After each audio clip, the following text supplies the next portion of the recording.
And here is our passage number 14, and here I am with you. So those of you who are new to our channel, don't forget to subscribe, and yes, press the bell icon so that you get the notification whenever we go ahead and upload a new passage. So some of you were asking for more passages. Last week was probably not one of those weeks when I was most frequent, but then, you know, hey, at iQuanta I of course have a lot of students who are preparing with me for the upcoming CAT exam, and I am recording it when the exam is approaching. So at this juncture, they are the ones who at times, you know, go ahead and become a priority, and everything else comes only afterwards. So it's not that you do not matter.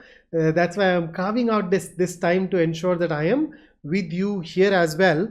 And whenever I find a bit of free time, that's the first thought that I have. Can I record something for you and share something with you? So here it is, another video in this particular series where you and I get down together and work on solving some passage. So let's go ahead and start. As usual, you will go ahead and attempt the passage by yourself, and then you and I will of course work on it together. So here you go, starting with the first paragraph. So please pause the video, read it here, and then I will take you over to the next one. Next. So this is part of the second paragraph. Please pause and read. The next part of the second paragraph.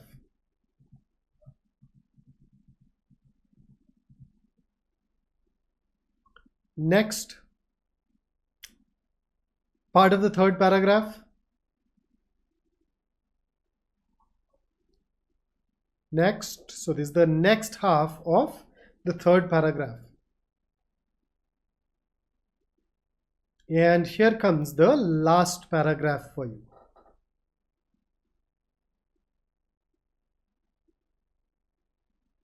All right, with that, let me take you over to the questions. Here is question number 1.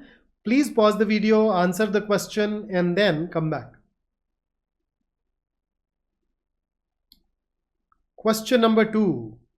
What's your take on this? Here is question number 3.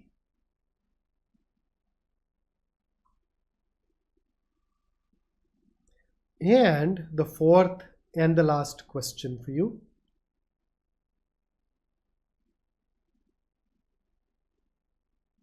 Okay, so with that, let's go ahead and solve this together, starting with the first paragraph. The Victorian antecedents of Heinlein's sunscreens worked by means of what in the 1840s the physicist William Robert Grove termed the correlation of physical forces. Okay, so slightly convoluted sentence. Let's break it down. Okay, so what exactly do you mean by the word antecedent? What will that be? So seed is to walk, ante is before. So antecedent is somebody or something that has come before. Okay, so in my lineage, all my ancestors that have come before me are my antecedents in a way. Okay, so when you say the Victorian antecedent, so you're of Heinlein's sunscreens, you're saying that Heinlein designed something called a sunscreen. Victorian antecedents would mean precursors of his sunscreen from the Victorian era. Now, what was the mechanism by which those sunscreens worked? They worked by means of what the physicist William Robert Grove termed the correlation of physical forces. So basically, those sunscreens worked by the correlation of physical forces. Now, what do we mean by correlation of physical forces? So correlation of physical forces is the idea that physical force such as electricity, heat, light, magnetism, they are related to one another and can be used to produce one another. So they are mutually related and they can be used to produce one another. So sunscreen worked by the principle of correlation of physical forces would mean that, hey, the principle involved here was where you could convert one form of physical force into another. So let's read it further. Grove argued that That was exactly what the sunscreens did. Converted one to another. Explaining correlation, Grove offered an experimental demonstration of his own that involved using light to generate electricity, building on the experiments of the physicist Edmund Becquerel a few years earlier. Oh, now I know. See, the truth is, when I read the sunscreen for the first time, I was thinking of that sunscreen that we apply. Here, now I know that this bugger is basically talking about solar energy. And sunscreen is basically nothing but a solar battery or a solar panel, right? So, where you convert light into electricity, okay? Then the first half of the second paragraph. Grove's gas battery, a forerunner of the modern fuel cell, offered another example of correlation at work. So, one more experiment, one more entity where you could see that correlation at work. Describing his invention in 1842, he called it a beautiful instance of the correlation of natural forces. Uniquely, the gas battery generated electricity from a combination of oxygen and hydrogen rather than more conventional liquid electrolytes. Okay. Although Grove never considered his battery a viable source of power on a large scale, so it was not a viable source of power on a large scale. So it was not something that was or that could have generated enough electricity on a large scale. He was convinced that electricity would be the fuel of the future.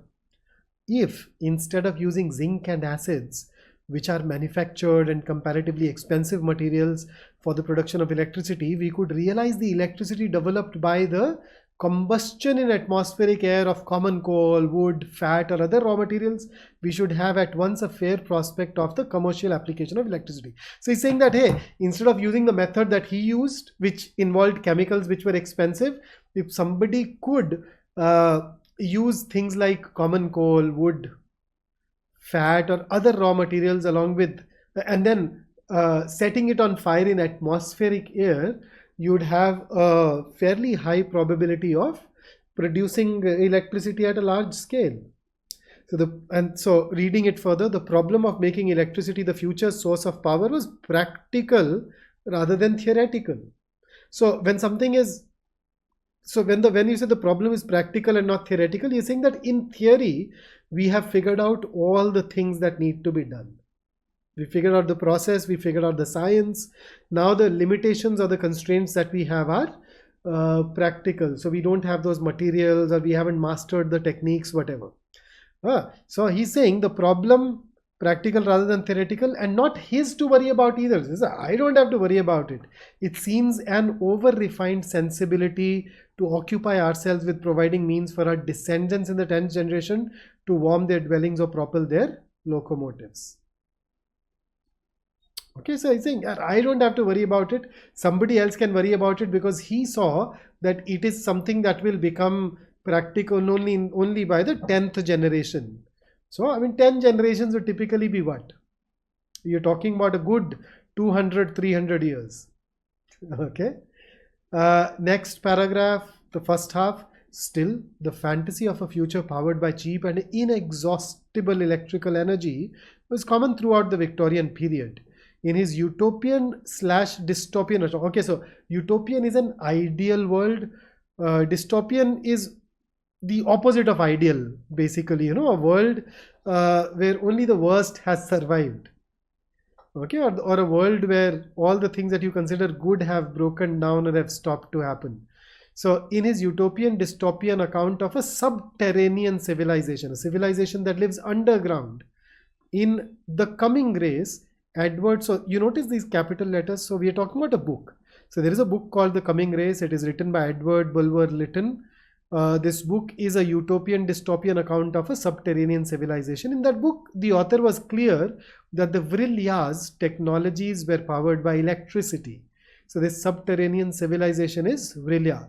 The Vrilya lived in a world in which electricity, or Vril as they called it, powered everything. Electricity ran the machinery, controlled the weather, and helped to grow crops. It was the source of their telepathic powers. Okay. So telepathy is your ability to communicate with others over a long distance without using any device in between. That mind-to-mind connection. So such speculations worked for Bulwer Lytton's readers precisely because they mirrored the futuristic speculations made in the real Victorian world. So in that era, those kind of things that, everything will be powered by electricity, that speculation was a norm, and that is why readers could identify with that or could follow through with the plot. The prediction that electricity would soon supersede steam as the universal source of economic power was ubiquitous. So this prediction that electricity will replace steam, will prove superior to steam as the universal source of economic power was everywhere. Ubiquitous is everywhere. Groff shared that optimism even as he poured economic cold water over its imminent prospect. So he shared that optimism. He also felt that electricity will replace steam, but he felt that, hey, it is not going to happen in the near future. So imminent is something that is about to happen. And the reasons for him was economic. So he poured economic cold water. Okay, so when the British Association for the Advancement of Science met in Groff's hometown of Swansea in 1848, the visitors were taken to his friend John Llewellyn's palatial estate in Penelgare to see a boat powered by a bank of Groff's nitric acid batteries puttering about on the lake. Okay, so that's basically the third paragraph, and here is the last paragraph from the passage. While our concerns about future energy are now primarily dictated by encroaching climate change, Victorians worried more about the need to ensure that future energy would belong to empire. Future energy in the wrong hands and its consequences was a favorite topic of fin de siècle. Fin de siècle is basically means end of century, especially the end of the 19th century. So there were these scientific romances written at the end of the 19th century. In those romantic novels, future energy belonging to the wrong hands happened to be a favorite topic. So in his novel The Outlaws of the Air, George Griffith imagined rival anarchist groups, utopian and nihilist respectively. So two groups. One are utopian, ideal world. Nihilists believe in nothing. They believe that nothing has any meaning. So they don't believe in any societal customs and traditions and institutions.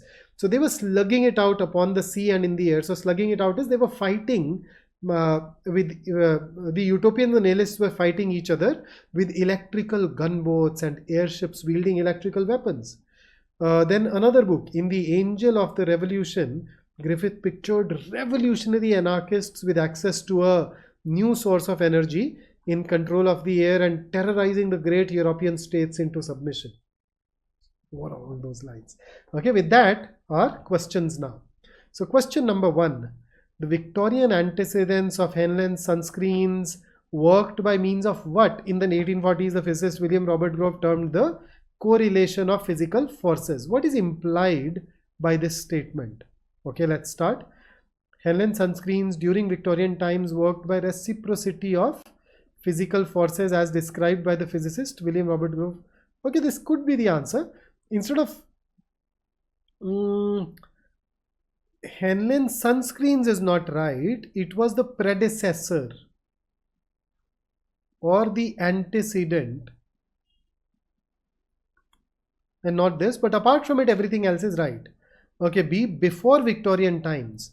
Okay, A says during, B says before, and the statement says Victorian antecedents of those sunscreens. So Victorian antecedents are the antecedents of the Victorian era and not of before the Victorian era. So this is wrong. Henley's sunscreens is wrong for that same reason that we have put them or marked them wrong in the in option A. C, after is wrong, and this is wrong. Post is wrong, this is wrong. So you realize all the options are wrong, but in B, C and D there are two things that are wrong in A. There is only one thing that is wrong. So that will of course become our best answer choice. So for question number 1, we should go ahead and without any hesitation choose option A as our answer. So here is the next one. Question number 2. Which of the following statements is not unlikely to have been the author's viewpoint? So not and un gets cancelled out. So which of the following statements is likely to have been the author's viewpoint? So let us start. A, revolutionary anarchists with So basically when you say author's viewpoint, I think it's more of a main idea question. And if it is not a main idea question, it will depend on the answer choices. In that case, it is going to be an inference based question where whatever is true according to the author will then become our answer. Okay, so A, revolutionary anarchists with access to a new source of energy and in control of the air terrorize the great European states into submission. Arey, this was the theme of a novel. It was not a reality. So you can rule it out. B, rival anarchist groups slugging it out. Once again, see, if you look at both A and B, they're talking about the theme of a particular book that was written by George Griffith. You just need to refer to the final paragraph. That is not the author's viewpoint. C, the wish of a future powered by cheap and inexhaustible electric energy was popular during the Victorian period. Yes, this is the author's take. And if you look at D, Grove's gas battery was a beautiful instance of the correlation of natural forces. This is once again the viewpoint of Grove. It is not something that has been attributed to the author here. So if I go by the author's viewpoint, C is the only one that states the author's viewpoint and therefore should be our answer to question number 2. Here comes the next one. Which of the following statements can be inferred from the third paragraph? So first up, let's go ahead and have a look at the third paragraph. Here it is. Right? And we want to figure out the one option which can be termed true on the basis of this information. So let's start. Most people of the Victorian period were confident that electric power would eventually one day replace steam. True. The fact that electricity would replace steam was a mere fantasy. See, when you call something a mere fantasy, you're saying it is a pipe dream. You're saying it was something that could never become a reality. But we know that that's not true. Whatever they thought of or dreamt of did eventually go on to become a reality. You can refer to the last paragraph for it. So this can be ruled out. Okay, then see, utopian and dystopian novels of that period introduced people to the idea of electricity. No, people were already aware of the idea of electricity. They made that one of the dominant, I shouldn't even say all, some of the utopian dystopian novels used electricity as the main theme, but electricity was an idea that they were already aware of, so this is false. Let's eliminate D. Utopian and dystopian novels of that period ascribed remarkable powers to electricity. How do we know that they ascribed remarkable powers? So that's something that we cannot determine. Yes, it says that everything will be done by electricity, but then those were things that were already being done through other means, right? And number 2, it was about only some of the novels and not all the novels. So even if you say that yeah, remarkable powers, they've mentioned it, but is that true for all the novels or just some of the utopian dystopian novels? So that will also make it can't say. So the only option which is true here is option A, and that is why we should go ahead and mark that as our answer. And with that, let's go ahead and dive into our question number 4.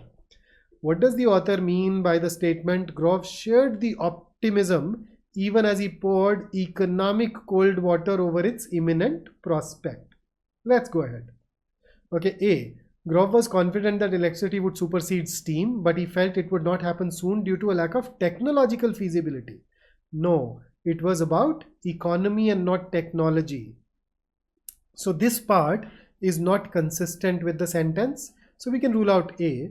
Grove shared the sanguinity. Sanguinity basically means optimism. So optimism is basically a bit like saying, so optimism is anyway stated here, so that makes sense. He shared the sanguinity of Lytton's readers that electricity would replace steam, but was doubtful that it would happen soon because of a lack of economic feasibility. Better than A. So I think B appears to be a strong contender. Let's look at C. Grove shared the bullishness with other researchers and scientists that electrical energy would replace steam, but was unsure of it happening soon. This is right, but the reason economic cold water is not mentioned in C. So on that basis, if I compare B and C, B is better. So let's rule out C. D. Grove was pessimistic. He showed optimism. So this can be eliminated on that basis itself. So the best answer for us here is going to be option B, and that takes care of this particular passage for us. And you know what you're supposed to do, right? You're supposed to like the video, but after going through this, that okay, this basically the line in the context. After going through this particular bit, if you have a problem and then you spend a bunch of energy worrying and fretting about it, then you have two problems. So don't worry, don't complain, don't fret, keep working, and I'm sure you'll go ahead and take care of all your worries, all your concerns, and things are going to be rosy for you once again. So that's it from me today. Don't forget to like, subscribe, and press the bell icon. I'll see you in the next one. Until then, stay safe and so yeah, more importantly, stay in touch. Do let me know if there is anything else that you need to know in the comments down below. I'll see you in the next one really soon.